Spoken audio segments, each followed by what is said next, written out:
November 10, araw ng linggo, ay napag-isipan naming puntahan itong aking kaibigan dito sa baba ng Litex. Pero bago namin narating to, mula Binondo ay binaybay lang namin itong Commonwealth Avenue hanggang dito. Dito sa Litex, dito rin nakapwesto ang Hiwaga Pares Overload. Dito rin sa Litex ay napakaraming paresan na nag-o-offer ng 85 pesos with only rice plus soft drinks. Sa baba ng Litex ay nandito ang bilihan ng mga kambing. Dito pwede kang bumili ng per kilo na kambing at pwede ka rin mag-dine-in ng iba't ibang klase na luto ng kambing sa hindi nawamalayang pagkakataon na may halos katabi lang dito na nagbubukas na paresan sa araw na ito. At itong aking kaibigan ay siya pa talaga ang nagdala sa amin dito para matunghayan namin itong bagong bukas na paresan.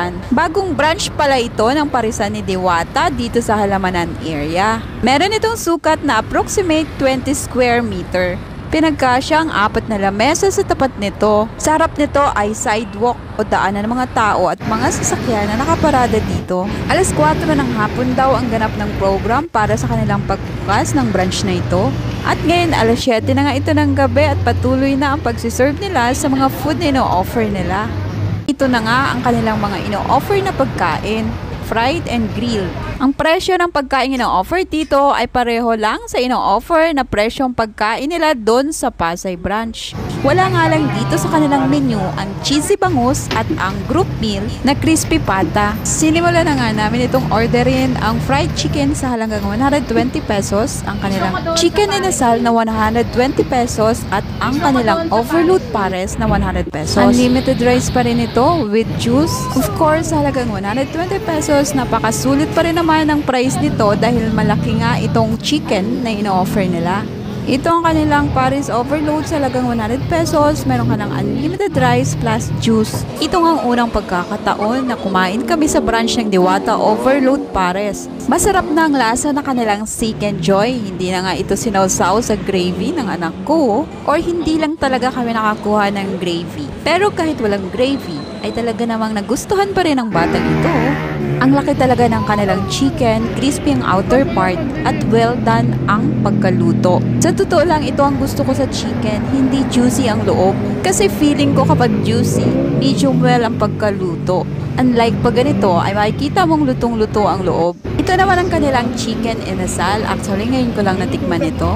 Ang sarap naman pala talaga ng lasa nito, na marinate siya ng gusto at well done din ang loob. Talaga namang lumalaban na sa food industry ang mga food na ino-offer ni Diwata. At itong food na ino-offer niya, ikusa niya nang nilalapit sa mga taong may gusto nito na hindi na kailangang pumunta ng Pasay branch para matikman ang mga ino-offer niyang pagkain. Kaya wag na tayo magtaka kung bakit kumonti nang dumadayo sa Pasay dahil napakaraming branches na ang kumakalat para ilapit ito sa mga hindi makadayo.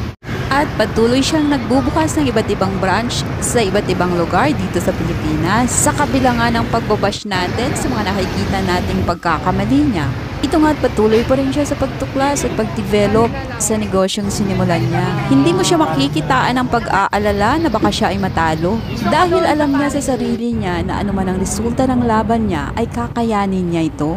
Kaya wag tayo laging tumingin sa maling nagawa ng tao, sa kapintasan ng tao. Kasi ang pagkakamali ay mabilis lang naman itong itama, di ba?